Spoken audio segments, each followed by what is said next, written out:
This summer of learning, SHRM is offering 20% off HR Essentials, including the SHRM Learning System and specialty credentials. Whether you're charting a course towards advancement or leading executive strategy, grab your passport for career growth with code SUMMER25. Learn more at shrm.org/summer25. Offer ends September 1st.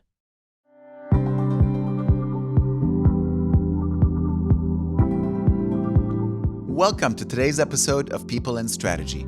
I'm your host, Mo Fatalbab, President of International Facilitators Organization. We are here at SHRM 25, the largest HR conference in the world. People and Strategy is a podcast from the SHRM Executive Network, the premier network of executives in the field of human resources. Each week, we bring you in-depth conversations with the country's top HR executives and thought leaders. For today's conversation, I'm excited to be joined by Thanh Giddarie, Director of HR at MIT Health at the Massachusetts Institute of Technology. For today's episode, we'll be discussing using data to showcase the value of HR partnership and advancing women in leadership roles. Welcome, Thanh. Thank you, Mo. How are you today? Good. How are you? I'm good. So, Thanh, let's start with how you got in the field of HR in the first place. About 25 years ago, I went to college and I was like, you know what? I want to be an HR professional. No, that was not how that worked. Nope. I went to school for a degree in marketing and I was going to be a great advertising person. My first job, I was doing campus recruiting. They asked help for that and I got into that and I never looked back. I like HR, I liked all aspects of HR. I got into higher education about 15 years ago, working at North Shore Community College, doing all facets of HR professional work. And now currently, I've been at MIT Health for about 3 years. Wonderful. And as you're looking for such an important role, how do you know that you will fit with the culture of the organization? How do you know it's the right organization for you?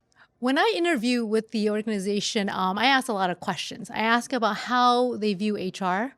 Well, how is HR viewed by the organization, the partnership? What is the involvement with HR? If it's just really about, hiring, processing paperwork, I told them thanks, but no thanks. But if HR is going to be a value partner, HR is going to be the first person you call when something comes up, or there's initiative and different things that needs to get HR's thought as a thought partner in that, we will take a look at that. So that's how I decided what organization best fits me is because how do they look at HR as a partner? Yeah. So we're going to dig into the metrics and how to measure the value of HR. Before we do that, how do you perceive the role of HR is seen today? I will say it's probably changed over the past 5 to 10 years. HR was not viewed as an equal partner, but through my experience, I've noticed that HR has been viewed as more of a partner at the table. HR has been consulted on things. Organization that wants to advance and grow will take HR as a partner because the organization, the biggest asset there is your people. So HR has to deal with people. You touch people in every walk of life, every position. So, if organization wants that, that's how C-suites have to view HR as an equal partner at the table. And it's a value thought partner. We think through people, we think through strategies. And then how do you implement that and make that work for your employees? And when it comes to using data to demonstrate the value of HR initiatives, how have you gone about that? HR is one of those positions where we deal with so many confidential things, right? We don't go, I tell folks all the time, I don't get on the top of the loudspeaker and say, look how many people we hire. Look how many, performance management we've done. Look how many, trends we've seen. So how does HR look at itself and say, what value do we bring to an organization? What better to do than data? We have metrics out there. Just like some of the speakers have said early in the session today, there's a lot of different systems. How do you pull them all together? We love to have one system that spits out information, but we don't. We keep it in a lot of different places. How do we go about showcasing that? So what I did years ago was I did an annual HR report. Looking at all the things, I've done it in multiple versions. One for my president, one for my leadership team, one for the management team. Okay, we have to dig into that. Each required a different version. Yes, they did, because of the confidentiality piece of it. You do not need to know people's name, but you want to know what area, what functionality yield the best result. How do you measure your progress year over year? It's one thing to say, here's a snapshot of this year, but if you have a 3-year trending analysis, you can see how the workforce has shifted. Time to fill, right? Turnover, employee relations, leave of absence. What are some training and development? How have you continuously grow and change? And one of the biggest things with HR is that we do not demonstrate that really well. I think one of the podcasts you had up for the 100th episode with Johnny on there, he mentioned the 3 C's. Yeah. I look back and I say, the 3 C's, how does HR incorporate that? Courage. Do you have the courage enough to talk about what you do without breaking confidentiality? Can you talk about data and statistics of your accomplishment? Then the confidant, right? And the competency, that comes about with the data. If you have the information to show your C-suites, your president, that this is the value that HR brings, this is a partnership that can grow over time, that brings value and confidence to the position. And then, so that the managers, your leaders, can see that HR is a competent department. And we're just not here to process certain things. We're not just here to be able to look at how many hires do we make. Oh, wait, I need to terminate somebody. Do I need to call you? No, it's more than that. How do we showcase that? I've done that over the years and have done a 3-year trending analysis and then a 5-year trending analysis for my president. Here's how the workforce has shifted. Here's how people have shifted. 1 year might be, training development. Next year might be leadership development. How do you develop your leaders? If you develop your managers already, let's talk about leadership development. How do you get to the next phase of that? But looking at data really showcases how HR contribute and can partner and be a value partner to the managers and the leadership. HR report. I love that. I think that's just brilliant. So picking up on that, how is there an example you could share with us of how data has shaped leadership strategy? A couple things. Like I said, when you look at the trending, you will see where things are, right? So I started keeping track of performance management and outcome. Like there's nowhere to keep track of that. How do you track that? How do you showcase that? What is the outcome? So using that and talking to managers about where are some of your shortcomings. Is it the management training? Is it the soft skill training of your leader? Are your leaders well-rounded enough? And then from there, you can stem the conversation to succession planning. How do you use that performance management discussion, conversation, activity that you've done to look at succession planning? Who are your skill manager that you're going to be investing for leadership management, executive coaching, training development, where they're going to go with their next step? That's one of the examples of using like a key metrics of performance management to view and see who your strong leaders are. What are other KPIs that HR leaders should highlight when talking to the C-suite? Value, right? Value, HR as a value partner. How do you show your value, right? How do you show your value? A number of different things, right? You look at some of the actions that I've done. You look at some of the things. HR just can't come out there and say, I work in HR, I have 20 years of experience, I know what I'm doing. Show it. How do you show it? How do you use the information to showcase that? And the funny thing is that, numbers are great, but HR can't, it's not like a finance, right? You can't do the balance sheet. You can't do a return on investment sheet. You have to be able to show how that is through quantitative data. How do you do that? We do surveys. We do feedback, right? How do you use that and say, let's shape what HR is going to be? The workforce is changing. There's 6 generations in the workforce. You're not going to have a one-size-fits-all, right? So how do you utilize that data to say, you know what? Here are some of the things we need to do for some of our top-tier manager. Here's a middle-tier manager. Here's our frontline manager. Here's our skilled labor force. What do we need to do to develop those and be able to utilize our people strategy in that? So one of the things I talk to my leadership about is about people. People matters. They're all very different. Mm-hmm. Not everybody has the same skills. How do you play to those strengths? How do you look at the weaknesses and create opportunities for them? So those are some of the things that we talk about in our leadership team meeting. And HR as a whole What are the success stories? How do we measure success?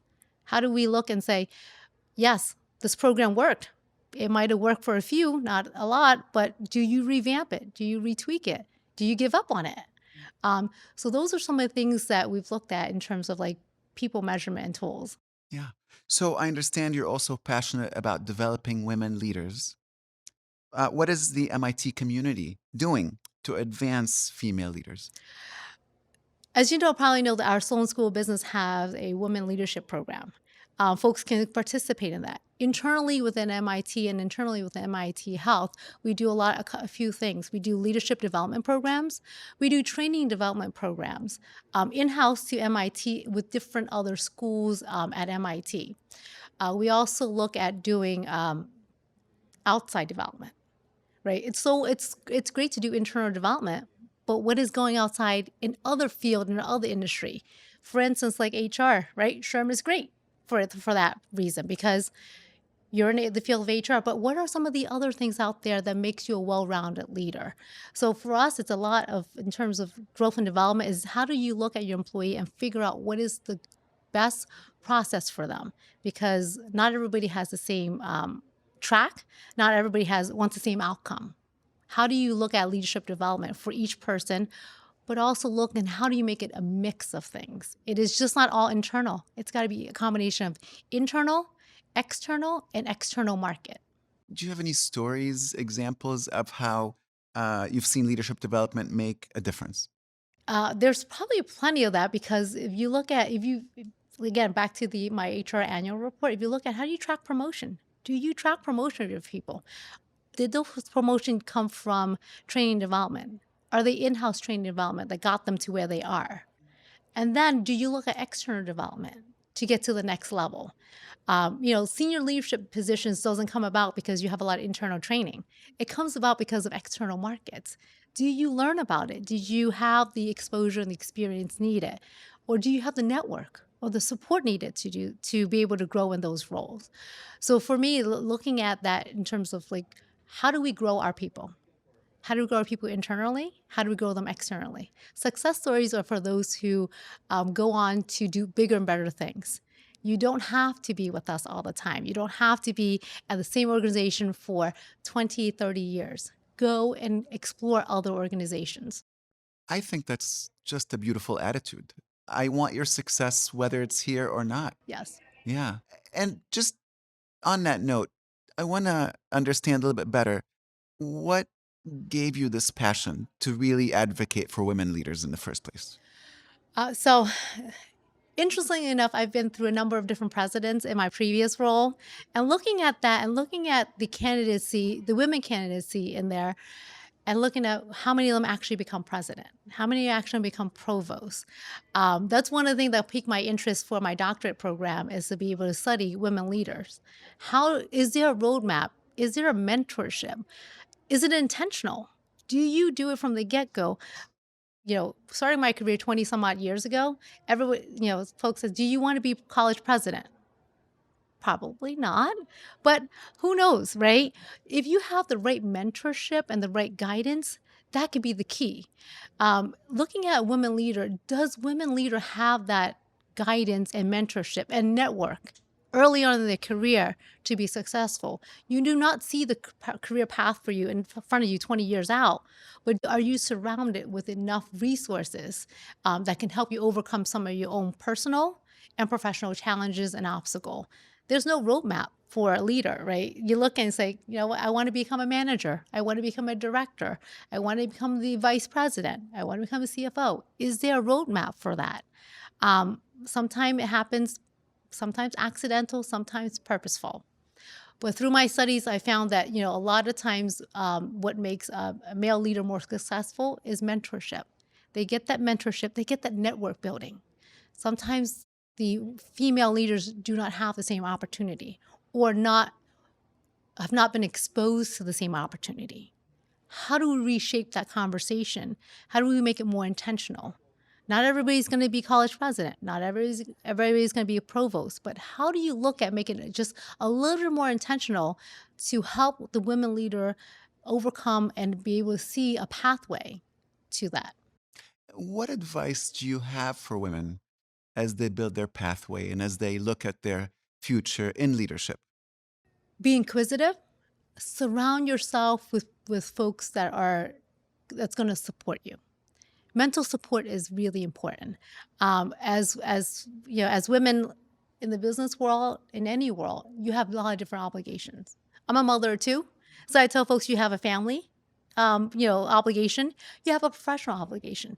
You always think I can't do both, or I can't do this, or there are certain times when you can't get to things. Make the time to do it. You will get to the end. I tell folks all the time that, it could take somebody 5 years, but it can take you 10 years, but you'll get there. Understand what challenges are in front of you, and also building a support system around you so that you can have mentors, you can have advisors, you can have champions, folks that are going to push you along. And you need that. Female women leadership needs that. You need to see the example that's ahead of you. How do you continue to grow and develop? But also, you want to keep learning. One of the things that is great now with all the technology and with the changing with the workforce now is that the opportunity is there. Take it. Go learn it. Learn different things. Expose yourself to different things. That's why networking is important. But also, beyond networking, it's also understanding your own leadership style, and then how you can grow and develop. The number of programs out there can help you do internal reflection on yourself, but also look and say, there are women out there that have done it. So why can't I do the same thing? I love that. Who were a couple of your mentors that really helped you along the way?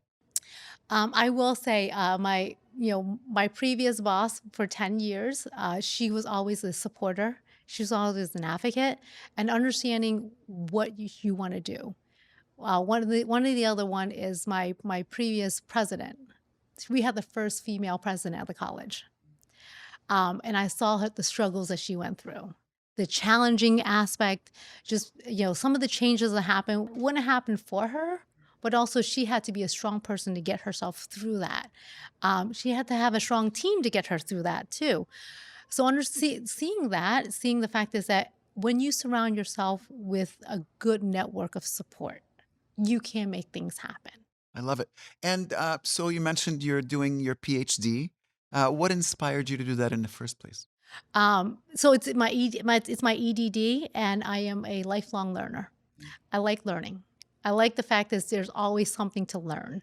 So why not continue? I got my MBA years ago, and over 20 years ago, I was like, do I stop there? Being in higher education, why not? Right? Yeah. Why not when it's there? But also the value that education brings, right? It's not what you learn; it's how you learn and how you take the information and how you apply that information, because you don't know everything. Yeah. You have to continue that. You will have to want to learn and have that eagerness to kind of grow. So my next step for me logically is to go ahead and go for it and get my EDD. And then it came about like, where do you want to go? How do you want to study it? Higher education. I love higher education for all the craziness that it is. So I looked and was like, how do we look at leadership in higher education? What does that look like? Is there a journey? Is there a roadmap? Is there things that institution can do intentionally to groom for internal growth, or groom for external growth to be able to build a bigger network of folks that will support each other? And how do you think your EDD will impact the HR work that you're doing? Or is it already impacting it? It has. I will say it's been very interesting because for an EDD program, we do action research. So I always look at HR, this is even going back 10, 15 years ago. I look at HR from a more quantitative study, right? Your numbers, your return, your time to fill, your turnover rate, all those are quantitative. Then I started doing action research. I was like, what about the qualitative side? What about the human piece that you cannot measure with numbers?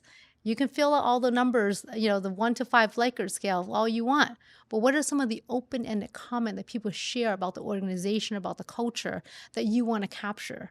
So qualitative data has really driven me to that and looking at more of a research base, behavioral base for employees. So, as part of your doctorate, you're doing research on the gender gap in candidates for presidency at universities. Can you tell us about that? Yes, that has been very, very interesting because looking at the number of qualified first of all, step back is higher education majority is female. And then looking at from that standpoint, why are there not more female candidacy for president?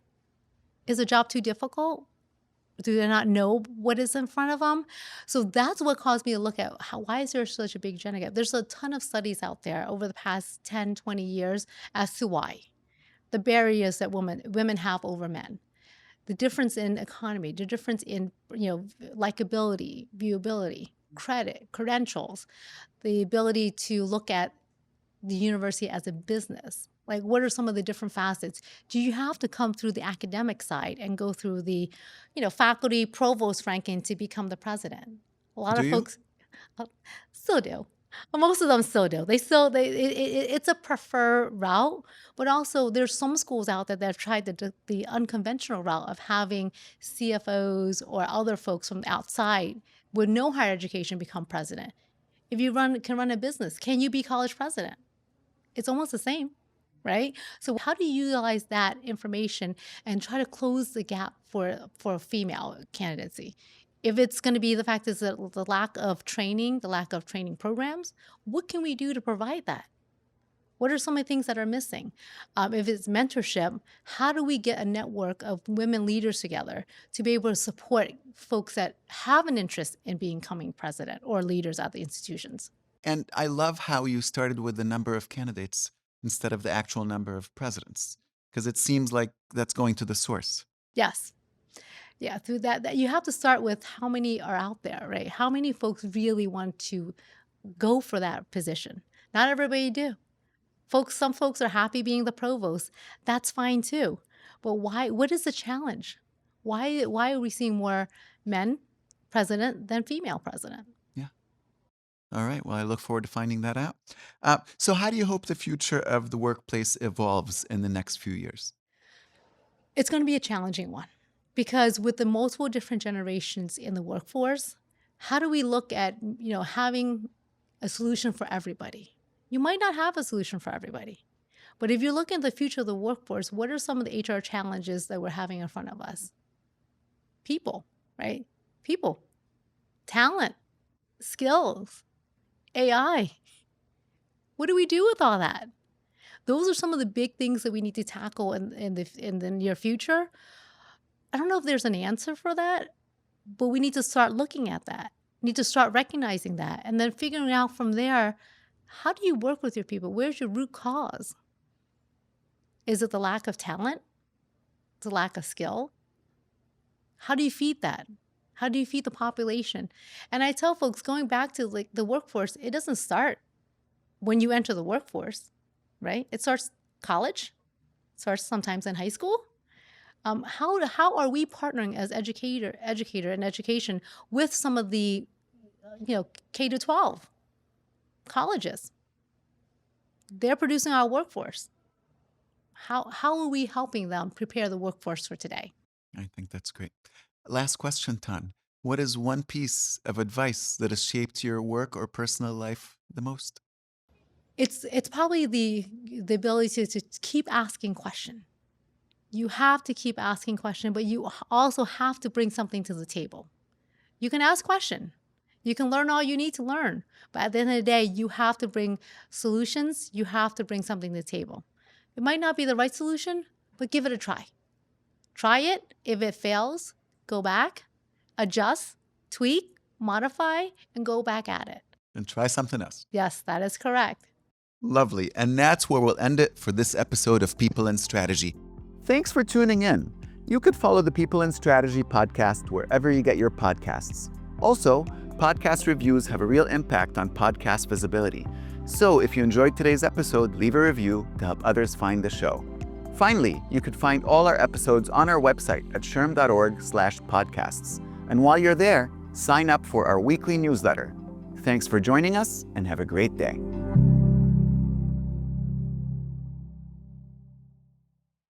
Unlock 20% off SHRM educational programs this summer of learning. Use code SUMMER25 and take off in your HR career. Learn more at shrm.org/summer25. Offer ends September 1st. SHRM.